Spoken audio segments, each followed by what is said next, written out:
सांगते की ऑटो रिक्षाचे कागदपत्र व्यवस्थित ठेवा, फिटनेस, इन्शुरन्स, पीयूसी, परमिट आणि ऑटो रिक्षाचा बॅच. आपण आतापर्यंत किती वाहनधारकावरती कारवाई केलेली आहे? आज आता आम्ही सकाळी 11 पासून कारवाई करतोय, तर 11 पासून जवळपास 15 ते 20 रिक्षाचा मालक चालकावरती कारवाई करण्यात आली आहे. बरेच वाहनधारक जे आहेत त्यांच्याकडे वाहन चालविण्याचा परवाना नाही, त्यावरती कशी कारवाई असणार आहे? हा फक्त वैयक्तिक घरच्या ह्याच्यासाठी वापरासाठी आहे. बर बर. तरी बी प्रवासाची वाहतूक करतो.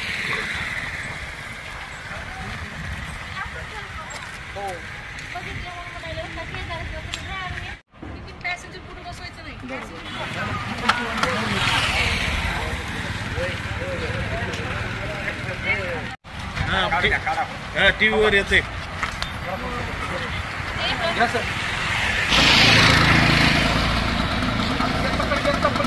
पुढे जरा बाजूला मध्ये रिक्षामध्ये घेतो.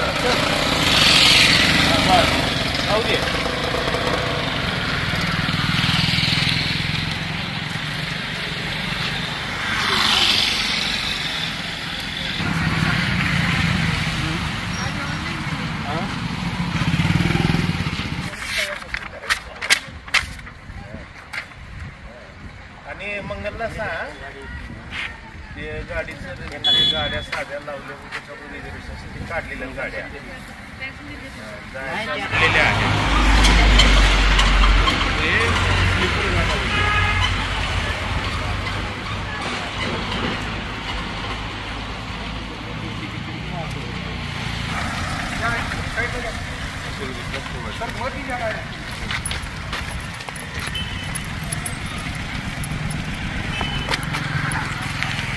मध्ये बसू द्या, माणसं बसू द्या.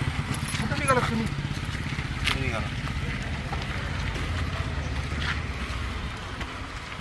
गाडी तर तुमची स्कूल बस आहे ना, मग माणसं कसं काय घेऊन असं कसं? अहो असं नाही चालत ना. प्रवासी वाहतूक असेल तर करा तुम्ही. डायरेक्टली तुम्ही प्रवासी करून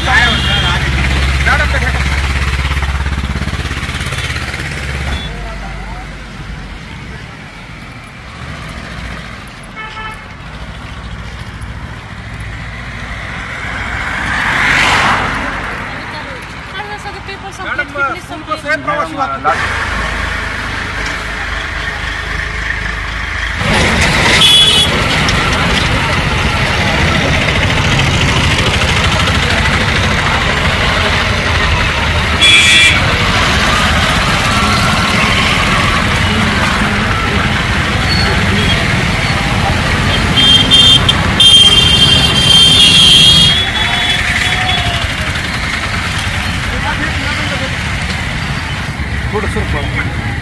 हे तुझा गाडा काढ की गाडा रस्त्यावर जा तिकडे गाडा काढ. राहू दे ते थांबवलं इथं. हे भेट तू मॅडमला बोल. मॅडमच्या तर रिक्षा आहे समोर.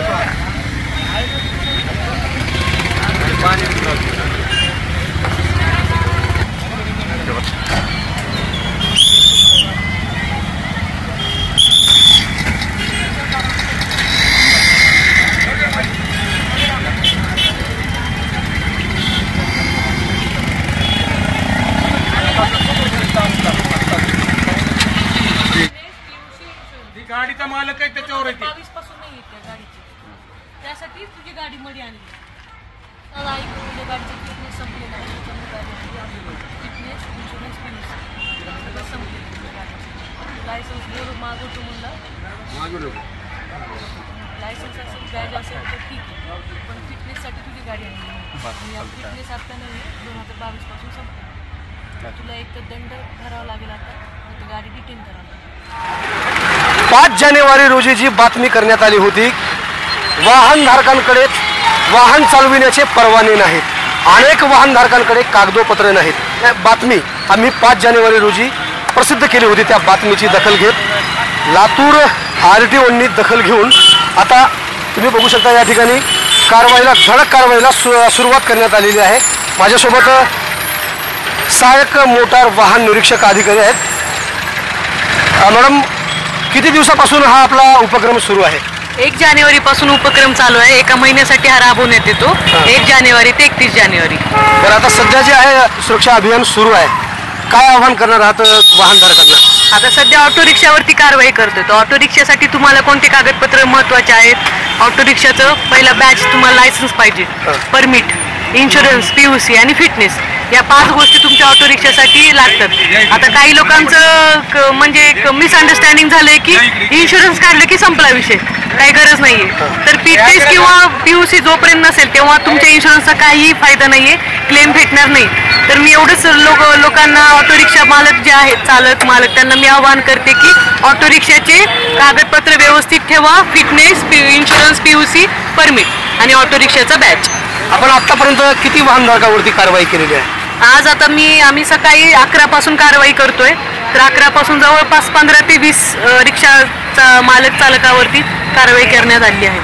बरेच वाहनधारक जे आहेत त्यांच्याकडे वाहन चालविण्याचा परवाना नाही, त्यावरती कशी कारवाई असणार आहे? त्याच्यावरती तर आम्ही त्यांना एकदा सध्या तरी अवेअरनेस हे प्रोग्राम आहे की त्यांना जागरूक करतोय की तुम्हाला तुमच्या रिक्षाचे एवढे परमिट पाहिजे, म्हणजे विमा जे काही आहे या गोष्टी पाहिजेत. नसतील तर तुमच्यावरती दंडात्मक कारवाई करण्यात येईल. आणि त्याच्यानंतर आम्ही त्याच्यावरती जे काही दंडात्मक कारवाई आहे ती करतोय, जेणेकरून कसं आहे की दंड आखल्याशिवाय लोकांना कळणारही नाही की हां ठीक आहे, या गोष्टीसाठी या कागदपत्र महत्त्वाचे आहेत. तर तेवढंच दिलेल्या माहितीबद्दल धन्यवाद मॅडम. तर हे होत्या माझ्यासोबत सहाय्यक वाहन निरीक्षक आवाळे मॅडम. मित्रांनो, ही जर बातमी तुम्हाला जर आवडली तर नक्कीच आमच्या चॅनलला सबस्क्राईब करायला विसरू नका. ताजे आणि महत्त्वाचे अपडेट पाहण्यासाठी पाहत राहा ABN4 आवाज बहुजनांचा न्यूज लाईव्ह करता. शिवाजीराव गायकवाड, अहमदपूर, लातूर. पुन्हा भेटणार आहोत पुढील बातमीमध्ये. तोपर्यंत जय हिंद. आवाज बहुजनांचा.